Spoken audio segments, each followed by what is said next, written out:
কবিতা পড়তে লেগে রে হযরত ওমর রাদিয়াল্লাহু তাআলা কাছে দেখি দাঁড়িয়ে গেলেন, সামনে চলে গেলেন।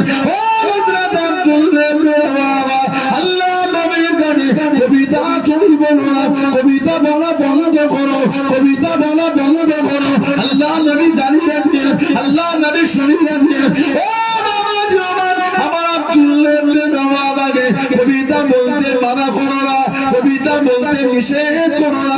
আমার আব্দুল্লাহ ইবনে রাওয়াহা যে শব্দগুলোকে চয়ন করে, যে শব্দগুলোকে বেছে নিয়ে কবিতা গানা বলে, আমার আব্দুল্লাহ ইবনে রাওয়াহা কবিতার শব্দগুলো কাফেরদের দিলে তীরের মতো ধাক্কা দেয়। জোরে বলুন সুবহান, আর একটু জোরে বলুন সুবহান।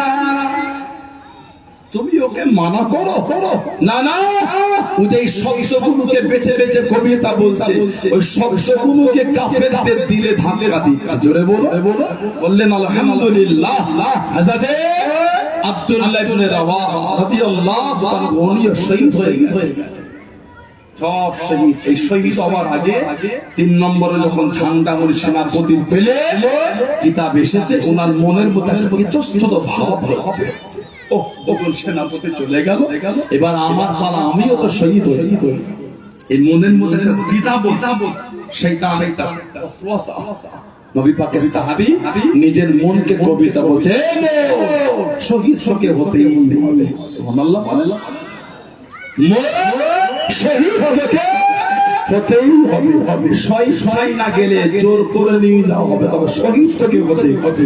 এই মোর এক ফোঁটা নাফাক পানিতে তো তৈরি, তোর আবার তো অহংকার কিসে? আজকে শহীদ হলে আল্লাহ জায়গাটা জান্নাত করে দেবে। তো আজকে যদি তুই বেঁচে যাস, মরণ তোর হবেই হবে। শহীদ তোকে হতেই হবে, শহীদ চাই না গেলে জোর করে তোকে নিয়ে যাওয়া হবে। নিজের মনকে নিজে কবিতা শোনাচ্ছে, বলবেন না সুবহানাল্লাহ।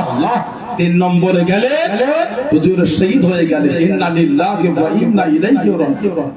তারপরে আরেকজন যুদ্ধে ঝান্ডা ধরলেন, তারপরে 5 নম্বরে যুদ্ধে ঝান্ডা ধরলেন খালিদ বিন ওয়ালিদ রাদিয়াল্লাহু তাআলা, যিনি 150 বেশি জীবনে যুদ্ধে সেনাপতির দায়িত্ব, 150 বেশি যুদ্ধের পালন করেছেন।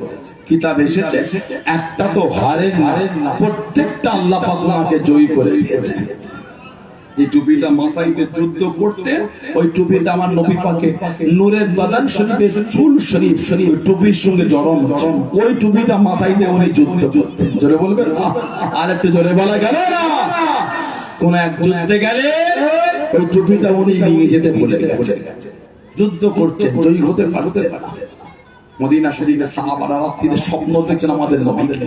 আল্লাহ রাসূল স্বপ্নে বলছেন, তোমাদের ভাই খালিদ বিন ওয়ালিদ যুদ্ধ করে, আর তোমরা মদিনা শরীফে যাও, আমার খালিদ বিন ওয়ালিদের কাছে তোমরা যাও। সাহাবী ঘুম থেকে উঠে মদিনা শরীফের সাহাবাদের বাড়ি বাড়ি আল্লাহর নবী আমাকে স্বপ্ন বলেছেন।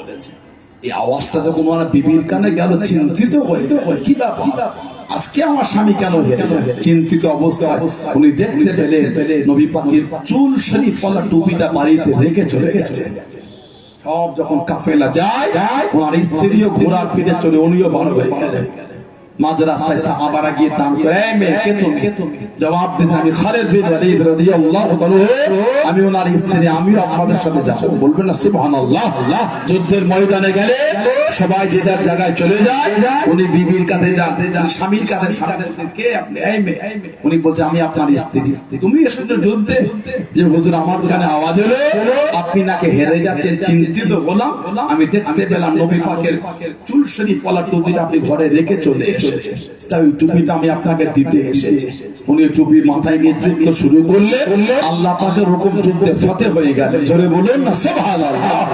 150 বেশি যুদ্ধ করে। আল্লামা হাফেজ ইবনে কাসির রাহমাতুল্লাহ উনার কিতাব লিখেছেন।